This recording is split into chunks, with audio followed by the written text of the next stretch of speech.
mayroon ganyan. Yan. So dito tayo sa mga sapatos ni Boss Lakay. Short video na lang ako. Yan, tulad yan. So pag binili mo to ng dalawang piraso mo, 2,150 to mga isa.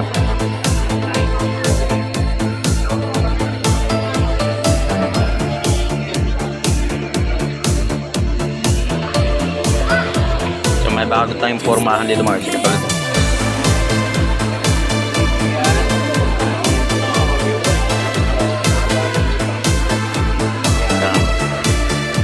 So mayroon naman tayo look natin maganda mas mga ganito.